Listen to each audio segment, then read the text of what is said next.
Hi guys and welcome. Welcome again to another episode of The Seaman Vlogger.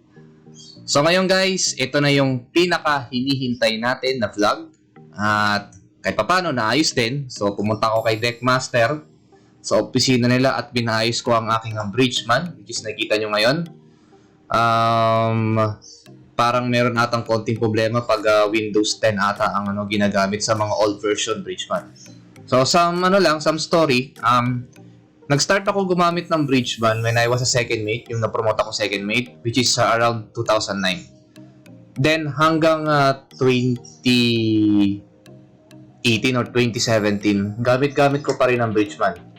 Isang advantage ng my bridgeman is, halimbawa, even though sabihin natin na naka-chart ka na or ngayon na fully ekdis ka na, sometimes pag gumawa ka ng passage plan ay walang mapa. So ngayon, ito si bridgeman ay meron mapa. Parang ganito. Hindi, wala pa mamaya. May ano natin. Ayan. So medyo mabagal lang ng konti. So may mapa siya. Pero take note, hindi kayo pwede maggawa dito ng talagang exactong passage plan nyo. Ang mapa ng bridgeman is walang update. It's only good for reference. So, di ba? Mas magandang meron ka ng mga parang ganito, di ba? Parang may reference ka ng ganyan kung anong meron dyan, di ba? Even though hindi siya talaga tugma, maraming correction, kaysa wala. So, ayan. Tapos ang maganda ring goods sa bridgeman, halimbawa, kung gumawa ko ng passage plan sa sa ICTs or sa chart dati, binabackupan ko siya nitong bridgeman para pagdating ko sa kabilang barko, meron ulit akong, or pwede akong makahugot ng waypoint. Kunyari, di ba? From bagong barko ngayon. Sa last barko mo, nagkaroon ka ng biyahe na katulad ng biyahe sa barko mo ngayon. So, ibig sabihin, hindi ka nagagawa ng passage plan. Kasi, meron ka ng backup dati. So, correct ka na ng konti, diba? Kasi minsan, meron mga lumulutang na mga or nagbabago yung mga rec, yan, mga ganyan. So, ngayon, introduction lang to about sa bridgeman. Then, sa next vlog, itatry natin gumawa ng passage plan. So, ayan guys, si bridgeman usually or commonly ginagamit sa paggawa ng passage plan. Yan. So, ang maganda sa kanya, yun nga, may mapa. Diba? So, hindi ka na mabubulag. Then, tingnan natin sa files. Ang maganda din sa kanya is, nako-convert mo sa Excel format. Parang yan, diba? So, hindi lang kasi usually kasi ang ipag-input mo dito, doon lang siya sa program. So, para diba, gusto mong ialis. Diba? Or pwede ilagay mo sa ECDIS or sa passage plan or company passage plan nyo. Pwede nyong ilagay sa Excel format at saka nyo kopyahin. Then, pwede nyo rin i-print siya directly. Diba? Yun ang maganda rin. Tapos, meron din siyang mga ngayon, kasi Bridgeman for Android Sync, diba? Pocket Bridgeman Sync. Bridgeman for Palm Conduit. Ano ba yun? Conduit? Okay, so basta yun na yun. Yun nga. Para sa akin, mas prefer ko ang bridgeman na nasa computer kaysa bridgeman na nasa cellphone. Bakit? Kasi mas kita ko yung paggagawa ng plan. At mas marami kang pwedeng kalikutin, di ba? Hindi siya limited. Di ba? Sa settings naman niya, meron siyang Mercator Datum. Tingnan natin kung Mercator Datum. So, yan. Decibels, kung ilan yung decibel mo. Yan, kung anong ginagamit mo. Kung spear, Bowditch, BA distance table, TJAR Dovik. So usually kasi minsan alam mo yung mga gumagamit na ng BP distance table na program sa computer, nasa barko yan. Minsan nandoon na yun, naka-install na kagad. Minsan iba ang distance na nakukuha dito kaysa doon dahil dito sa mga settings na to. Yan. Pero usually kung ano yung sa may ECDIS, yun ang susundin ko. Pero kunyari, walang ECDIS, dito ako sa Bowditch kung ano yung default settings niya. Yan, dyan ako Then, vessels information, kung gusto mo ilagay yung vessels information dyan, para pag nag-print ka or nag-convert sa Excel, yun ang lalabas. Then, meron tayong change rank. So, kung anong rank mo, usually, okay, meron ako master license pero still chief officer pa rin ako. Anyway, pwede naman kung gusto mo, Mr. Miss, di ba? O IC, ganyan. Then, sa ceiling naman, meron siyang Mercator, Great Circle, Composite, at LED Recurring. Usually, ang ginagamit na ngayon puro Mercator na lang. Great Circle, napakabihira. Bakit? Kasi, pag halimbawa, dito ka tatawid at pumunta ka sa taas, banda dito, puro bagyo yan. Kaya, sometimes, yung natipid mong distance nga, bababagal ka naman dahil sa masamang panahon. Kaya usually, puro Mercator na gamit.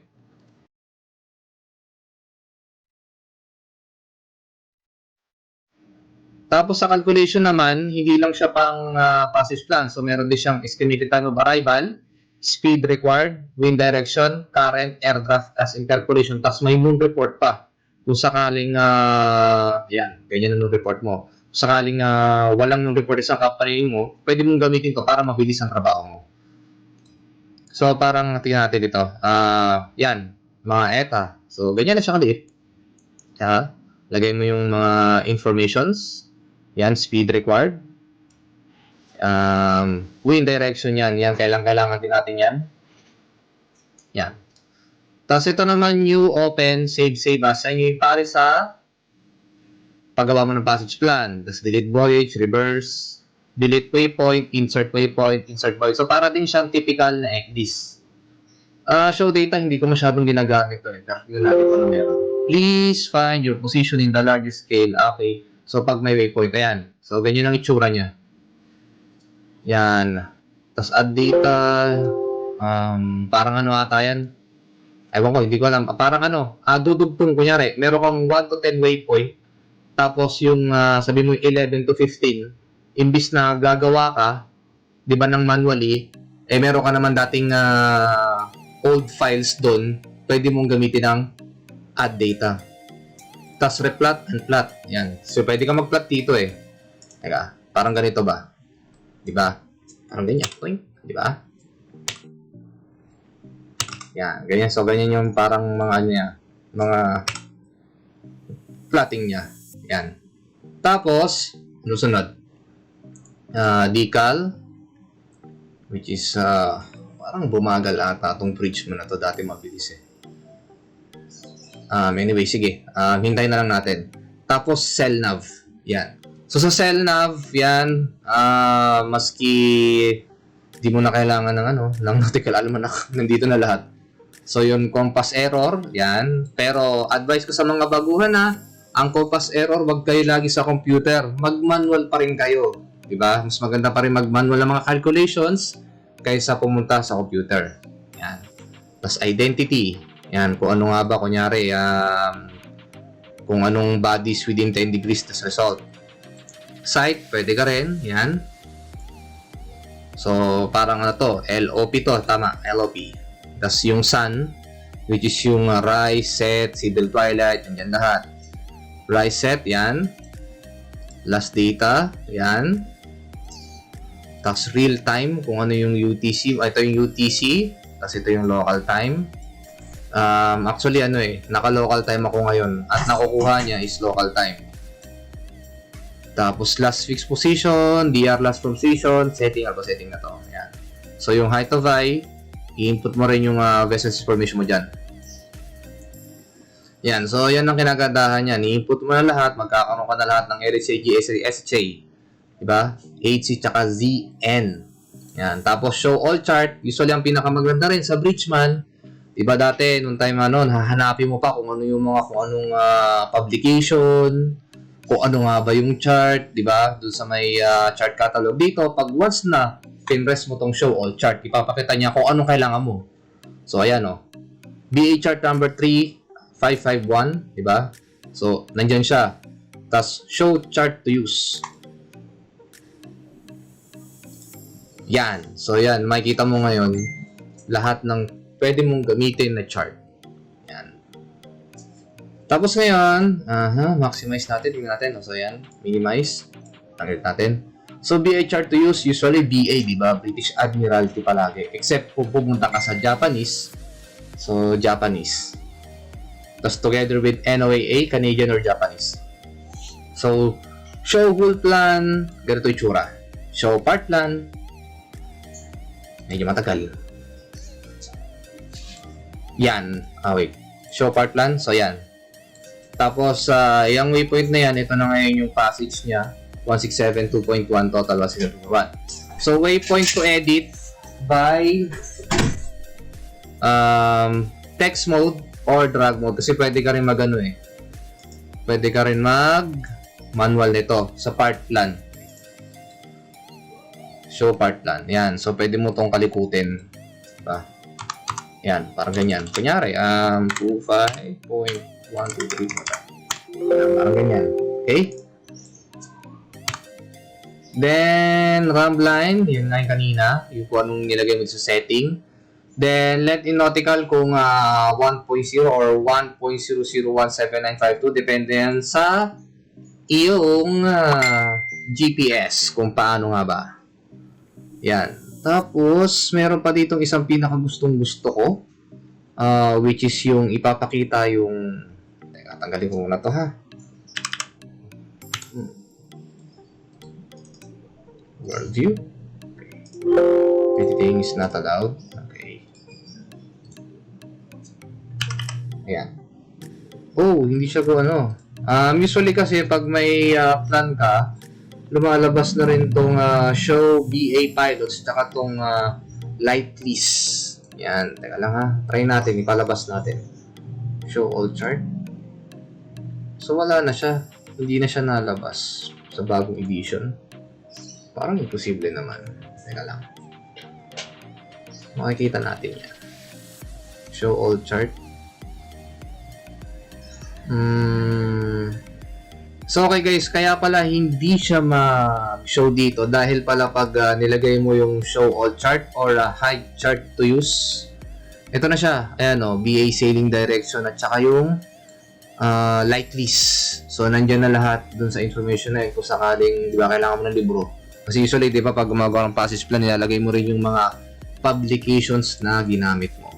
Tapos meron syempre itong tides, yan. Pero syempre, mas maganda pa rin kung doon pa rin kayo magbe-base sa total tides on board.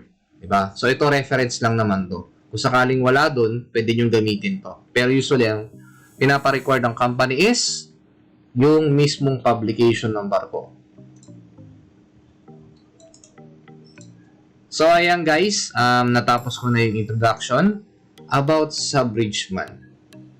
So, next vlog natin, tatry natin or gagawa tayo ng passage plan na parang ganito. Kasi usually pag bumili ka nito, meron na siya parang sample. Ayan, palambawa, ganito, Bangkok to Manila.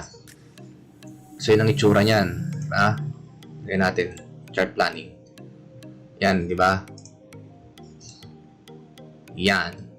So, Gulf of Thailand, papuntang Manila, right. So, tingnan natin kung ano yung pinaka-available niyang chart. H-Cale. Yan. Pampanga, Manila. So, ayan. Ayan siya, di ba? Tapos, halimbawa, sinabi mo, show chart to use. So, ilalabas niya yan. Di ba? Tapos, show all chart. Yan ang show all chart. Pag show chart to use, yan. Di ba? Yan. So, makikita nyo yung sailing direction niya at saka BA lights, which is yung kanina, hindi natin mapalabas. So, ayan guys, tapos na po ang ating vlog. Kung gusto nyo po ng shoutout, kindly comment below dyan sa baba. Tapos, pag gagawa ko ng bagong vlog, babasahin po natin yan. So, sa ngayon, naubos po ang shoutout. Wala pong nagko-comment sa mga vlog natin. Masyado siguro marami ang vlog ko. Kaya wala na nagko-comment. So, kindly comment below kung gusto nyo ng shoutout, tapos mapakita natin yan. So, guys, thank you very much. Vlog completed. See you on my next vlog.